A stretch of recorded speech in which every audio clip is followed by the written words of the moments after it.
Aparentemente ninguém ganhou e ninguém perdeu, só que isso não é verdade. Os dois perderam e muito, principalmente a Juliana. O Otávio perdeu porque teve sua imagem manchada por uma acusação gravíssima, teve dor de cabeça com processo, advogados, e a Juliana saiu dali sem indenização, sem vitória, sem emprego e com a imagem destruída no mercado que não tolera acusações infundadas. O problema de Juliana não começou na denúncia, começou antes, muito antes, porque segundo relatos, ela já tinha começado a se incomodar com o próprio trabalho, a faltar nas gravações, a pedir para mudar de elenco. O personagem que Danilo criou para ela, o mesmo que pagava 40 mil por mês, tinha virado um peso para ela. Servir pessoas num palco virou um problema, a estabilidade que qualquer trabalhador brasileiro sonharia em ter se tornou algo chato e pequeno demais. E nessa hora que você percebe que a denúncia contra o Otávio Mesquita foi só um tijolo a mais nessa história. A denúncia foi só o capítulo mais barulhento, foi só o que virou manchete, o que o Brasil acompanhou, o que viralizou nas redes sociais.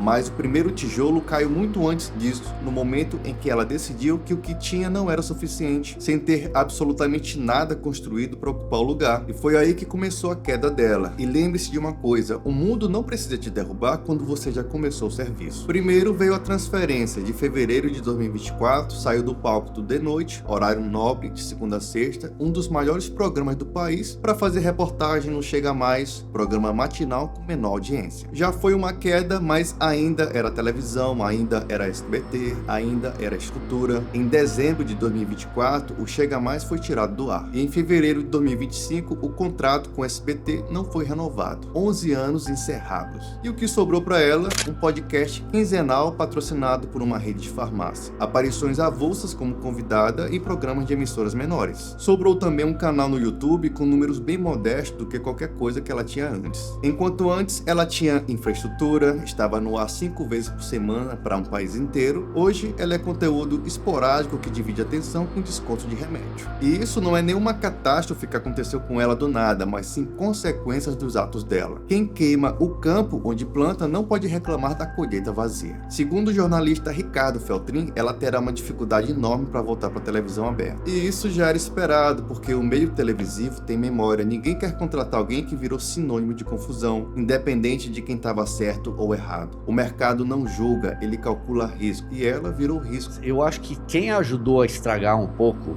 estragar a Juliana, foram as irmãs Abravanel. Porque começaram a convidar ela para Jequiti, roda-roda, para participar de evento, etc. E ela começou a se achar muito importante. Ainda mais que também ela abriu ação trabalhista contra o SBT, alegando irregularidade no contrato, uma ação que atinge diretamente nomes mais pesados da emissora. Mais uma batalha, mais uma confusão, mais um motivo para o mercado olhar para ela e decidir que não vale a pena a dor de cabeça. Se até um comerciante de bairro pensa 2 vezes antes de contratar alguém, imagina uma emissora com alcance internacional. No fim das contas, essa história nos ensina o que acontece quando alguém não consegue enxergar o que tem e só entende o tamanho quando já perdeu tudo. Ela tinha o que poucos na vida têm a chance de ter: um salário bom, fama, um emprego tranquilo e pessoas boas no seu ambiente de trabalho, e jogou tudo fora. E olha que, na minha opinião, ela nem tinha talento, mas estava lá. Ela só precisava fazer o básico que estava combinado, mas acabou atacando a própria pessoa que a colocou ali. Danilo Gentili fez tudo por ela, criou um personagem, negociou salário que jamais conseguiria em qualquer outro lugar, segurou ela no elenco por quase uma década, e quando ela decidiu virar o jogo, foi exatamente ele o primeiro nome que ela jogou na fogueira. Ô Danilo, aconteceu debaixo do seu nariz e você não fez nada? A ingratidão tem um custo, e o custo dela foi a carreira inteira. Porque no mundo real, as pessoas lembram de quem ajudou, e lembram mais ainda de quem as traiu depois. Danilo não precisou se vingar, ele só abriu a gaveta e mostrou o que tinha. O resto, a própria Juliana fez. E é isso que essa história deixa de lição: a ingratidão. Você pode discordar de quem te sustenta, pode ter raiva, pode até querer ir embora, mas existe uma diferença enorme entre sair pela porta e atear fogo na casa antes de sair. Ela escolheu o fogo e ficou sem a casa, sem emprego e sem um nome limpo. O básico que ela precisava fazer era simples: aparecer, cumprir o combinado, ser grata por uma oportunidade que a maioria nunca vai ter e seguir a vida dela em paz. Mas não, ela escolheu o pior. Agora eu quero saber a tua opinião. Você acha que foi tudo merecido ou foi muito pesado o que aconteceu com ela? Deixa aí nos comentários, e se você assistiu até aqui, deixa um like no vídeo e se inscreva no canal.